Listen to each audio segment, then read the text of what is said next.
எங்களுக்கு கிடைப்பது மிகவும் அரிதாக இருப்பதனாலே உங்களுக்கு தெரியும், இலங்கையிலே நடைபெற்ற 30 ஆண்டுகளுக்கு மேற்பட்ட கால யுத்தம் எங்களுடைய நாட்டிலே உள்நாட்டிலும் வெளிநாடுகளுக்கும் எங்களுடைய மக்கள் தங்களுடைய உயிரை காப்பாற்றுவதற்காக இடம்பெயர்ந்து சென்றிருக்கிறார்கள். அவ்வாறு உள்நாட்டிலே இடம்பெயர்ந்து வெவ்வேறு இடங்களே வாழ்ந்தவர்கள் இன்றும் 16 ஆண்டுகள் யுத்தம் முடிவுற்று 16 ஆண்டுகள் சென்றும் அந்த உள்நாட்டிலே இடம்பெயர்ந்தவர்கள் தங்களுடைய பூர்வீக நிலங்களுக்கு போய் முழுமையாக குடியேற்றப்படவில்லை என்பது எல்லோரும் அறிந்த விஷயம். அது ஒரு பக்கம் இருக்க, வெளிநாடுகளுக்கு தங்களுடைய உயிரை காப்பாற்றுவதற்காக அகதிகளாக ஏதிலிகளாக சென்றவர்கள், அதிலும் குறிப்பாக இந்தியாவுக்கு ஏதிலிகளாக சென்றவர்கள் நீண்ட காலம் 80களிலும் 90களிலும் இங்கிருந்து இடம்பெயர்ந்து போய் இந்தியாவிலே உள்ள ஏதிலிகள் முகாம்களிலே தங்க வைக்கப்பட்டு அவர்கள் தங்களுடைய சுய விருப்பின் பேரிலே இங்கு பலர் வந்து கொண்டிருக்கிறார்கள். யுத்தம் நடைபெற்ற காலத்தில் கூட இந்தியாவிலே இருந்து தங்களுடைய சுய விருப்பின் பேரில் தங்களுடைய பூர்வீக நிலங்களுக்கு திரும்பிய ஏதிலிகள் ஐக்கிய நாடுகள் சபையினுடைய அகதிகளுக்கான நிறுவனத்தின் அனுசரணையோடு இங்கு வந்திருக்கிறார்கள். அவர்கள் வந்து இங்கு குடியேற முற்பட்ட போது அவர்கள் பல பிரச்சனைகளை சந்தித்தார்கள். அவர்களுடைய நிலம் ஆக்கிரமிக்கப்பட்டிருந்தது. அவர்கள் தங்களுடைய சொந்த நிலத்துக்கு போக முடியவில்லை. அவர்கள் இங்கு 30 ஆண்டு 40 ஆண்டுகளுக்கு பிறகு இலங்கைக்கு வந்தவர்களுக்கு இங்கு ஒரு நிரந்தரமான தொழில் இல்லை, அல்லது தொழிலே இல்லை. அவர்களுடைய குழந்தைகள் இந்தியாவில் படித்து வந்தவர்களுக்கு இங்கே வேலை வாய்ப்பில்லை. ஆகவே அவர்கள் தங்களுடைய சொந்த நிலத்துக்கு போக முடியவில்லை.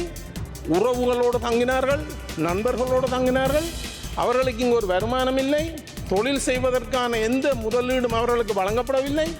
அவர்கள் இந்திய அரசாங்கத்தால் கொடுக்கப்பட்ட உதவிகளையும் ஐக்கிய நாடுகளுடைய அகதிகளுக்கான நிறுவனம் கொடுத்த 25,000 ரூபாய் காசை வைத்து ஒரு சில மாதங்கள் இலங்கையிலே தங்கியிருந்து விட்டு இங்கு வாழ முடியாத ஒரு சூழலிலே மீண்டும் அகதிகளாக தோணிகளிலே இந்தியாவுக்கு போயிருக்கிற வரலாறு இருக்கிறது.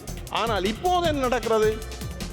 யுத்தம் நடந்து 16 ஆண்டுகள் முடிந்த பிற்பாடு சுயவிருப்பின் பேரிலே இங்கு வந்தவர்களை இப்போது கைது செய்கிறார்கள். இது ஒரு பாரிய பிரச்சனையாக உருவாகி இருக்கிறது. உங்களுக்கு தெரியும், நீங்கள் இது தொடர்பாக நான் ஒரு சந்தர்ப்பம் கிடைத்த போது ஒரு சில நாட்களுக்கு முதல் இந்த நாட்டினுடைய ஜனாதிபதி அவர்களோடு இந்த விஷயங்களை நான் பேசினேன். அப்போது அவர் சொன்னார், விடயத்துக்கு பொறுப்பான அமைச்சருக்கு தான் இது சம்பந்தமாக அறிவிப்பதாகவும் அவரோடு பேசும்படியும் சொன்னார்.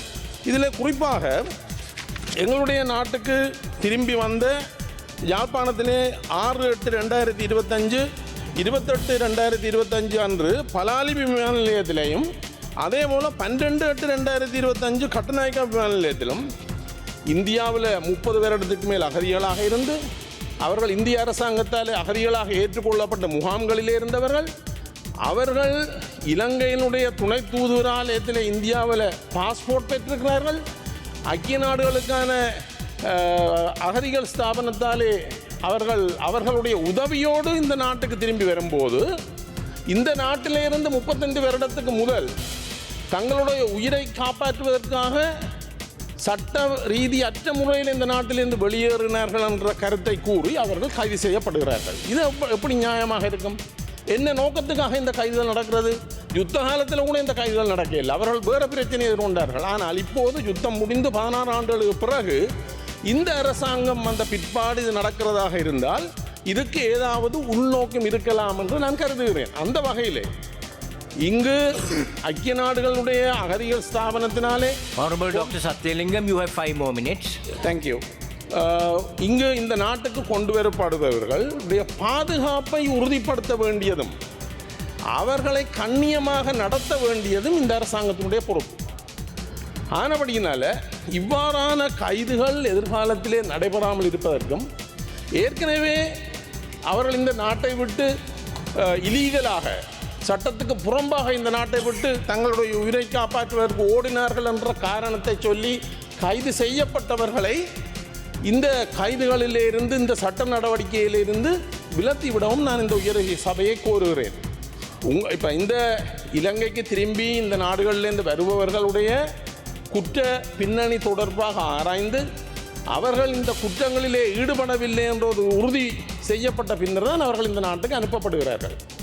ஆகவே இந்த அரசாங்கத்திற்கு இந்த நாட்டுக்கு திருப்பி குடியேற்றத்துக்கு தங்களோட பூர்வீக நிலங்களிலே குடியேற வருகின்ற மக்கள் தொடர்பாக ஏதாவது சந்தேகங்கள் இருந்தால், அவர்கள் குற்றம் செய்திருப்பார்கள் என்று சந்தேகித்தால் அவர்களை விசாரணை செய்வதற்கான ஒரு முறைமையை ஏற்படுத்த வேண்டும். அவர்கள் இந்த நாட்டில் வந்து நீண்ட காலத்துக்கு பிறகு தந்த சொந்த மண்ணிலே கால் வச்ச உடனே அவர்களை கைது செய்து சிறைகளிலே அடைப்பது மனிதாபிமானமற்ற செயல் என்பதை இந்த சந்தர்ப்பத்திலே நான் சுட்டிக்காட்ட விரும்புகிறேன். ஆகவே இந்த அரசாங்கம் ஒரு முறையான பொறிமுறையை உருவாக்க வேண்டும்.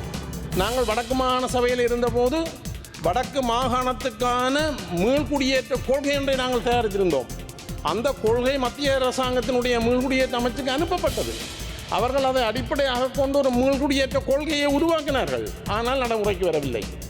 இந்த நாட்டுக்கு இன்று வரை ஒரு மீள்குடியேற்ற கொள்கை இல்லை என்பது வெட்கக்கேடான விஷயம். 30 ஆண்டுகள் போர் நடந்த ஒரு நாட்டிலே பல லட்சம் பேர் உள்நாட்டிலும் வெளிநாட்டிலும் இடம்பெயர்ந்த நிலையிலே அவர்களை 16 ஆண்டுகள் அவர்கள் தங்களுடைய பூர்வீக நிலங்களிலே குடியேறுவதற்கு இந்த நாட்டுக்கு ஒரு ரீசெட்டில்மெண்ட் பாலிசி ஒன்று, மீள்குடியேற்ற கொள்கை ஒன்று இல்லை என்பது ஒரு பாரிய குறைபாடு. ஆகவே சம்பந்தப்பட்ட அமைச்சுக்கள் இந்த நாட்டிலே உள்நாட்டிலும் வெளிநாடுகளிலும் வாழுகின்ற இந்த நாட்டிலே வந்து மீள குடியேறுகின்றவர்களுக்கான ஒரு குடியேற்ற கொள்கையை உருவாக்க வேண்டும். அவர்கள் பல பிரச்சனைகளுக்கு முகம் கொடுக்கிறார்கள். அவர்களுடைய சுகாதாரம், அவர்களுடைய கல்வி, அவர்களுடைய பொருளாதாரம், குறிப்பாக அவர்களுடைய நிலம். இன்றைக்கு அவர்களுடைய நிலம் ஆக்கிரமிக்கப்பட்டிருக்கிறது. அது முகாம்கள் இருக்கின்றது, அல்லது அந்த நிலத்தை கல்லுகளை போட்டு அரசு திணைக்களங்கள் ஆக்கிரமித்திருக்கிறார்கள். அவர்கள் இங்கு வந்தாலும் கூட தங்களோட சொந்த இல்லங்களுக்கு போக முடியாத சூழல் இருக்கிறது. ஆகவே இந்த விடயங்கள் பூரணமாக ஆராயப்பட வேண்டும். அப்படி ஆராயப்படாமல் அந்த இந்த நாட்டுக்கு மிகவும் விருப்பத்தோடு நீண்ட காலத்துக்கு பிறகு எங்களுடைய உறவுகளை கைது செய்து இன்சல்ட் பண்ணியவையில் இந்த நாட்டுக்கு வர விரும்புகிறவர்களை பயப்படுத்தி அவர்கள் இந்த நாட்டுக்கு மீண்டும் வராமல் செய்கின்ற செயற்பாட்டை உடனடியாக கௌரவ சபை நிறுத்த வேண்டும். இதற்கான ஒரு பொறிமுறை வேண்டும். இந்த பொறிமுறையை உருவாக்குவதற்கு நிச்சயமாக எங்களுடைய பங்களிப்பு எந்த நேரம் எங்களுடைய ஆதரவு உங்களுக்கு இருக்கின்றது.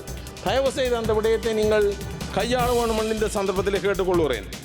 இந்த கைதுகளை தொடர்ந்து இந்த கைதுகள் நடைபெற்ற பிற்பாடு உங்களுக்கு தெரியும், இதுக்கு அனுசரணை வழங்கின ஐக்கிய நாடுகளுக்கான அகதிகளுக்கான நிறுவனம் இந்த செயற்பாட்டை 14ஆம் தேதியிலிருந்து நிறுத்தி இருக்கிறார்கள். நான் உங்களுக்கு சபைக்கு இதை சமர்ப்பிக்கலாம்.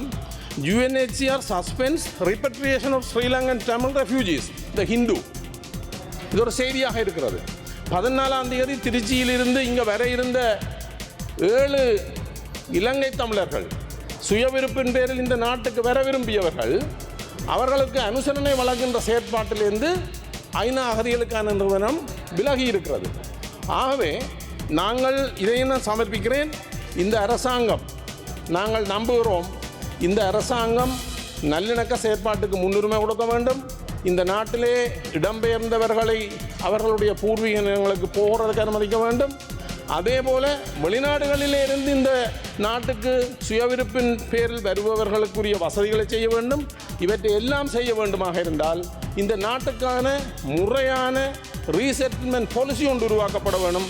அதில் பாதிக்கப்பட்ட மக்களுடைய பங்களிப்பு, பாதிக்கப்பட்ட மக்கள் பிரதிநிதிகளுடைய ஆலோசனைகள் உள்வாங்கப்பட்டு இந்த நாட்டுக்கான ஒரு முறையான திட்டத்தை இந்த அரசு அறிவிக்க வேண்டும் என்று கேட்டுக்கொண்டு சந்தர்ப்பத்துக்கு நன்றி கூறி விடைபெறுகிறேன்.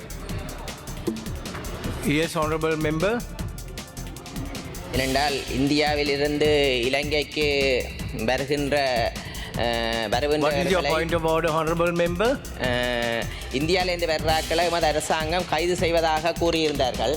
ஆனால் நாங்கள் சட்ட சீர்திருத்தத்துக்கு அமைய நீதிமன்றத்தில் ஒப்படைத்து அன்றைய தினமே நீதிமன்றத்துக்கூடாக அவர்களை விடுதலை செய்திருக்கின்றோம். சென்ற முறை வந்து பிழையான வகையில் இந்தியாவில் இருப்பவர்களுக்கு இந்த தகவலை கொண்டு போய் சேர்க்கும் போது இந்தியாவிலிருந்து வருபவர்கள் பின்னுக்கு நிற்கிறார்கள் என்றதை கூறிக்கொண்டு எமது அரசாங்கம் எந்த வகையிலும் அவர்களை கைது செய்து சிறையில் அடைக்கவில்லை. ஒரு தரம் நடைபெற்றிருக்கிறது. எமது அரசாங்கம் Honorable Satyalingam, we are not going to make a debate on this. Honorable member, please take your seat. Honorable Chandana Suryarachi, you may get on your feet, please. ගරුණ යෝජ්‍යකත Honorable Satyalingam, can you please ගරුණ යෝජ්‍ය you have add your කතානායකතුමනි views here to the House? ගරුණ යෝජ්‍ය කතානායකතුමනි අද දවස්